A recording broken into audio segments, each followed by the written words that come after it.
You're about to play an unfinished level from The Last of Us Part 2.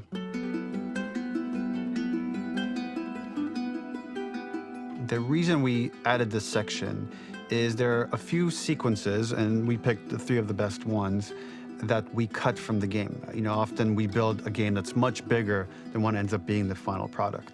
They were months away from being finished, but we wanted to give you an insight of what it's like when we built a game, because often we have this whole thing constructed and it doesn't have final art or audio or dialogue. And here you get to see the building blocks of what it's like when we first string a bunch of these levels together. This is the intro to the first deleted level, and this one is the roughest of the 3. We wanted to show more of how Jackson operates. So this is the festival where Ellie ultimately kisses Dina. This sequence would have come very late in the game as a flashback sequence while you're in the farm with Dina. And we wanted to show what is the rest of Jackson doing, and wanted to put on the stick, make it interactive. So you could see when you're outside, there are all these almost like carnival games that you can play. You could mix drinks, you could play with these kids that are playing a sort of clicker Marco Polo, sit down and listen to conversations. And all the different interactions were first or second pass, very, very early passes. The building blocks are there, but nothing is final. And ultimately, while we were very excited by this sequence, it's pretty fun and lighthearted. It just slowed things too much as we're barreling towards the end of the story at this point. So again, reminder, rough, missing audio, missing animation, missing gameplay tweaks, missing dialogue, but pretty representative of what it would have been. So enjoy.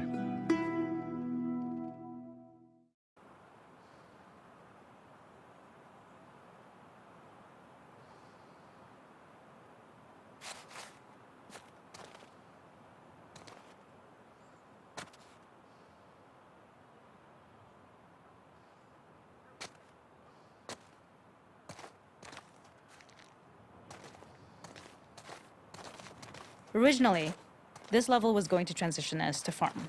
We would go all the way through to the dance, where Ellie and Dina share their first kiss. Then we would play through farm, and when Ellie plays the guitar at night, she would remember the Seth incident. So, the opening for this was a little tricky. We needed it to match at least a little what you might expect emotionally coming from prior beats, because we were already purposefully disorienting you in time and space.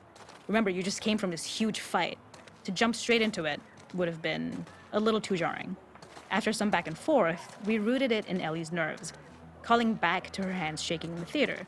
But this time, for a much more innocuous reason we'll find out later. She's nervous because she has a crush on Dina, who is the only reason why she's here at the dance. Something we really wanted to do was highlight the way their lives had turned upside down since she went down this path. We had this idea of recontextualizing all of our usual gameplay mechanics that were designed for really violent ends. The workbench, door bashes, throwable weapons, and even the infected, which is my personal favorite. Peppered throughout the level are moments of levity or shared history, all the while seeing how happy and mundane they all were before her huge revenge odyssey.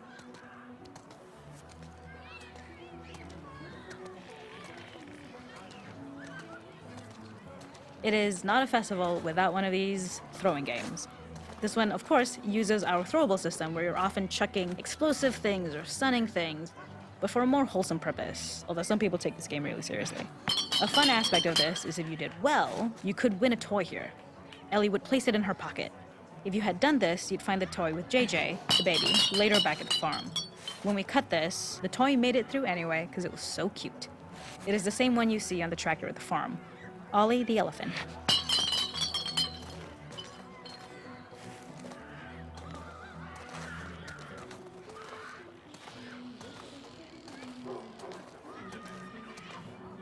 The makeup artist is pretty simple.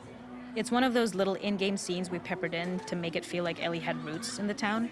Hallie, our writer, mentioned that in her mind, an ex-girlfriend of Ellie's tattooed her arm to cover up her scar. So we figured this might be the only time you get to see that. We wanted to hint at it and allude to it and make it feel like there had been so much more that had been happening and so much more that Ellie threw away.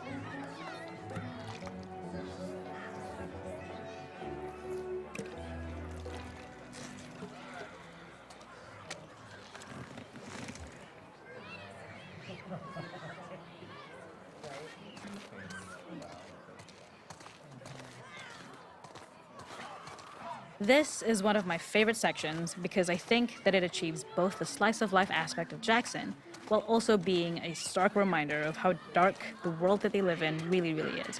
To attract attention and curiosity, one of the kids was supposed to make this adorable, messed up little clicker impression, and the others would giggle. We tried a version where if you got close enough, the kid might try and follow you a little before turning back. Since clickers are blind and move by echolocation, for this game of messed up tag, Ellie must close her eyes and listen for when the children give themselves away. The thought was that these kids are in relative safety.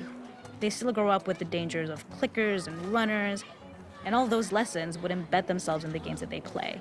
When the festival got cut, they tried to preserve this moment and move it to the front of the game where the snowball fight is, as a tutorial.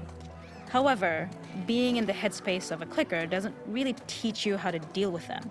Eventually, it evolved, and they instead made the snowball fight, which was, I think, way more effective. For me, it's character illuminating that not only does Ellie know this game, she plays along. There's a familiarity with the kids that's really nice to see, especially because it's such a difference from the Ellie we see later, who has a sort of hollow normalcy that she's trying to get with JJ, but kind of fails.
We use our workbench a lot to make a lot of things that kill and maim and hurt people.